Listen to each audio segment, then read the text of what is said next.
Alright, what's going on, guys? So today we're fishing at the Marine Parkway Bridge. And right here I got some gold minnows, 3 inches and 8 centimeters. And these have been working really good for me for fluke at this bridge.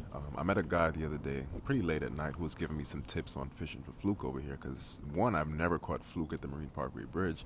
And fluke was always a pretty hard fish for me to catch. So he showed me his rig and I've been trying it out and it's been working for me ever since. So I have two bait holder hooks. I think they were about 4.0 in size.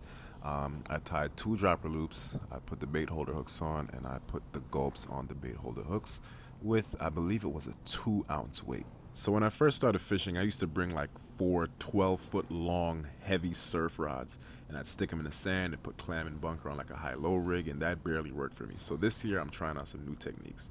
Now today, you can see that I brought 2 rods with me. One is a 9-foot team Daiwa surf and the other one is a Tsunami Trophy 6'6" jigging rod. And the mistake that I made was I started off jigging with the 9-foot surf rod. Now this rod is super light, but I really mainly use this rod for casting out like SP minnows and things like that. I wouldn't use this rod for jigging for flukes. So eventually I switched over to the 6'6" jigging rod, and I caught my first fluke after maybe like an hour and a half or 2 hours of fishing. And you could even see here how hard it is to jig with this rod. But once I switched over, I caught my first fluke, but it was a short, so I had to go right back. Yeah.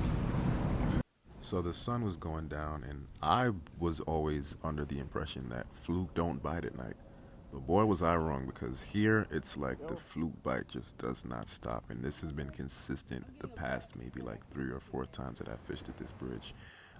Just now you saw that I caught my second fluke, but it was also short, so that one had to go back. So something that I learned that's really helpful when fishing at this bridge, you see that light there right underneath the bridge?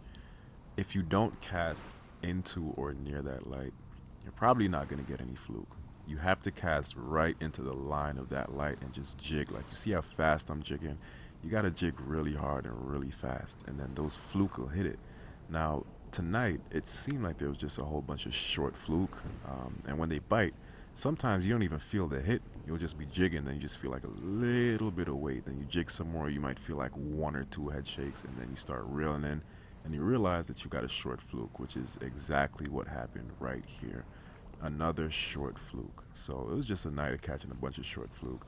All of them had to go back. Because if you didn't know, the legal limit for summer flounder, aka fluke, in New York State is 18.5 inches. And none of these fluke were anywhere near 18.5 inches. I think maybe like the biggest one I caught tonight was, I don't know, maybe like 9 or 10 inches, if even that. So all of them had to go back, but I was okay with that because I didn't really come to keep fish this night anyway.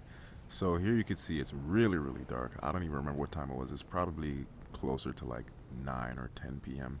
And I was still out there catching fluke at like 9, 10 p.m. So the fluke bite doesn't really stop out here.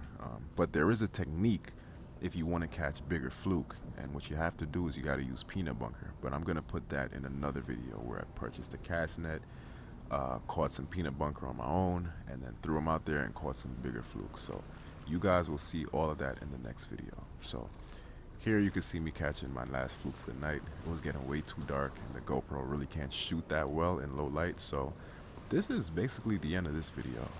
I hope I'm able to share some helpful tips and tricks with you for fishing for fluke at the Marine Parkway Bridge. And stay tuned for the next video where I talk about using peanut bunker to catch bigger fluke, whether at this bridge or anywhere else that you might be fishing. Thank you guys for watching, and I'll see you in the next video.